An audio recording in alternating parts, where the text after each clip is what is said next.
ukuri, ubuhanga n'ubwenge bizagufasha kugera ku byo wifuza no gusobanukirwa inzozi zawe. Uri ahantu heza kandi nakwizeza rero yuko uzabigeraho.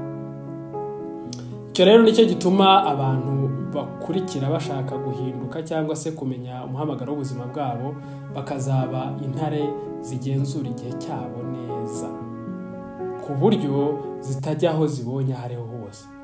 Intare ziritonda, zigera aho zitura, zikagira ibyo zikora mu buryo bwazo kandi zikareba kure.